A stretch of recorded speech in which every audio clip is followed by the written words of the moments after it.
Hello વિદ્યાર્થી મિત્રો, welcome to Shahmeen education. તો આ વિડીયોમાં આપણે ધોરણ 4 સ્વ અધ્યયન પોથી ભાગ 3 વિષય પર્યાવરણ તેનો એકમ છે 11 વાડીમાં તેના પ્રશ્નોનું સોલ્યુશન કરીશું।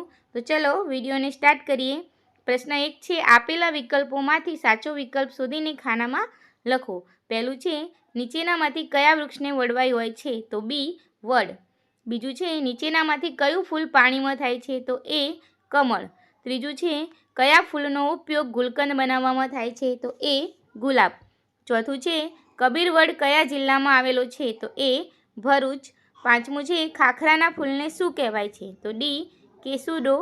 છઠ્ઠું છે, સામાન્ય રીતે વનસ્પતિનો કયો ભાગ જમીનની અંદર હોય છે? તો એ મૂળ।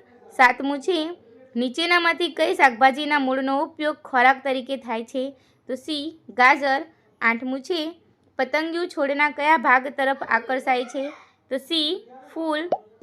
નવમું છે, નીચેનામાંથી કયા વૃક્ષના મૂળ જમીનની અંદર અને બહાર જોવા મળે છે? તો ડી વડ। પ્રશ્ન 2, જોડકા જોડો। પહેલું છે, છોડ ઉપર ખીલતું ફૂલ તો મોગરો। બીજું છે, ઝાડ ઉપર ખીલતું ફૂલ કેસુડો।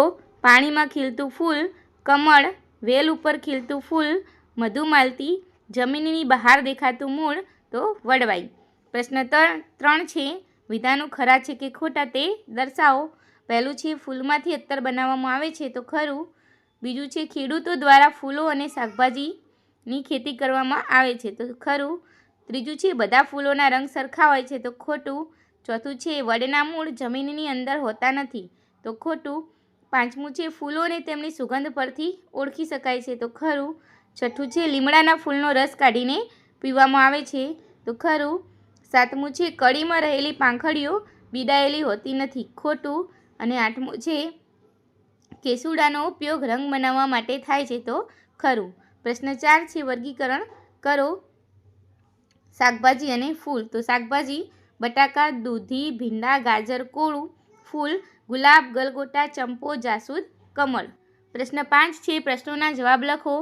પહેલું છે, તમે કયા કયા ફૂલો જોયા છે? તો મેં ગુલાબ, મોગરો, જાસૂદ, કમળ, ગલગોટો, ચંપો વગેરે ફૂલો જોયા છે। બીજું છે, જમીનની અંદર થતી શાકભાજીના નામ લખો। તો બટાકા, ડુંગળી, ગાજર, શક્કરિયા, મૂળા, બીટ, લસણ, આદુ, સુરણ વગેરે। ત્રીજું છે, જમીનની બહાર થતી શાકભાજીના નામ લખો। તો ટામેટાં, રીંગણા, દૂધી, ફુલાવર, કોબીજ, વટાણા, ભીંડા, ગવાર, કારેલા વગેરે।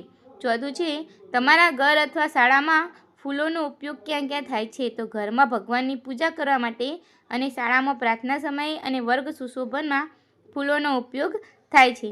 પાંચમું છે, તમારા ઘરમાં ફૂલ અથવા છોડની છાપનું ચિત્ર કઈ કઈ વસ્તુ પર જોવા મળે છે? તો બારીના પડદા પર, ગાલીચા પર, દિવાલ પરની ડિઝાઇન, લાદીમાં જોવા મળે છે। છઠ્ઠું છે, તમારી શાળામાં ફૂલના છોડ છે કયા કયા? તો હા, મારી શાળામાં ફૂલના છોડ છે જેમાં ગુલાબ, જાસૂદ, મોગરો, બારમાસી, કરેણ વગેરે ફૂલો છે। પ્રશ્ન 6 છે, પ્રશ્નોના જવાબ લખો। પહેલું છે, સુશોભન માટે વપરાતા ફૂલોના નામ લખો। તો ગુલાબ, ગલગોટા, જાસૂદ, મોગરો, ચંપા, કરેણ વગેરે। બીજું છે, તમે ફૂલોને ક્યાં ક્યાં ઉગેલા જોયા છે? તો મેં ફૂલોને શાળાના મેદાનમાં, બગીચામાં, મારા ઘરના ફળિયામાં, ખેતરમાં ઉગેલા જોયા છે। ત્રીજું છે, કડવો સ્વાદ ધરાવતી શાકભાજીના નામ લખો। તો કડવો સ્વાદ ધરાવતી શાકભાજી કારેલા, કંકોડા, મેથીની ભાજી। ચોથું છે, આપણે કયા કયા મૂળનો ઉપયોગ ખોરાકમાં કરીએ છીએ? તો આપણે ગાજર, મૂળા, શક્કરિયા, આદુ વગેરેનો ઉપયોગ કરીએ છીએ। પાંચમું છે, વડવાઈ એટલે શું? તમે એનો શું ઉપયોગ કરો છો? તો વડવાઈ એ વડના મૂળ છે। અમે વડવાઈએ લટકીને હિંચકા ખાઈએ છીએ। પ્રશ્ન 7 છે, પ્રોજેક્ટ વર્ક। નીચેની આકૃતિ મુજબ બે કુંડા લઈ એક કુંડામાં માટી જ્યારે બીજા કુંડામાં માટી પર પ્લાસ્ટિક અને પછી માટી નાખી છોડ વાવો તો શું બંને છોડ પર પાંદડા ઉગેલ જોઈ શકાય છે? તો હા। કોઈ છોડ પર કળી કે ફૂલ બેઠેલા દેખાય છે? તો હા। બંને પૈકી કયા છોડનો વિકાસ વધુ છે? તો માટીવાળા। અને કયા છોડના કુંડામાં પાણીનું શોષણ વધુ જોવા મળ્યું? તો માટીવાળા। આગળ પ્રશ્ન 8 છે, પ્રશ્નોના જવાબ લખો। પહેલું છે, બગીચામાં ફૂલો ન તોડવા એવું શા માટે લખેલું હોય છે? તો બગીચામાં ફરવા જતા લોકો ફૂલો તોડી લે છે જેના કારણે બગીચાની શોભા બગડી જાય છે, એટલા માટે ફૂલો ન તોડવા એવું લખેલું હોય છે। બીજું છે વૃક્ષો આપણને કઈ રીતે ઉપયોગી છે? તો વૃક્ષો આપણને ઘણી રીતે ઉપયોગી છે. તે આપણને ફળ ફૂલ આપે છે, છાંયો આપે છે, ઓક્સિજન આપે છે અને વરસાદ લાવવામાં પણ ઉપયોગી છે. ત્રીજું છે પવન અને ભારે વરસાદમાં ઝાડ શા માટે પડી જતા નથી?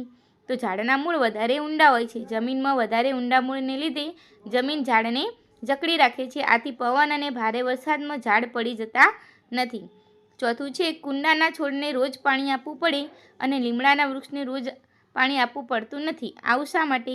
તો લીમડાનું વૃક્ષ જમીનમાંથી પાણીનું શોષણ કરી લે છે, જ્યારે કુંડાના છોડ જમીનમાંથી પાણીનું શોષણ કરી શકતા નથી. આથી કુંડાના છોડને રોજ પાણી આપવું પડે છે. પ્રશ્ન 9 છે તમારા મિત્રો, માતા પિતા કે દાદા દાદીને પૂછીને ફૂલ અને શાકભાજી વિશેના ગીતની પંક્તિઓ લખો. તો પહેલું છે કમળ કેરું ફૂલ ખીલાવું કોણ છે માધવ રાય. બીજું છે એક ઝાડ માથે ઝુમકડું ઝુમકડે રાતા ફૂલ રે ભમર રે રંગ ડોલરીઓ. ત્રીજું છે મારી વાડીમાં રીંગણી વાવી હોજી રીંગણી લાલ લાલ થાય હોજી. હવે છેલ્લે અહીંયા પ્રશ્ન 10 આપેલો છે ખેતર અથવા બગીચાની મુલાકાત લો, મિત્ર સાથે ચર્ચા કરીને તેના વિશે લખો. તમે મુલાકાત લીધેલ સ્થળનું નામ તો ખેતર, જોવા મળતા વૃક્ષો લીમડો ગુલમોહર આંબો, જોવા મળતા ફૂલ ગુલાબ મોગરો ગલગોટા, પાણી આપવાની વ્યવસ્થા તો ધોરિયા દ્વારા. તમને શું ગમ્યું? તો મને ખેતરની હરિયાળી ગમી. તો વિડીયો ગમ્યો હોય તો વિડીયોને લાઇક, શેર અને સબસ્ક્રાઈબ કરવાનું ભૂલતા નહીં.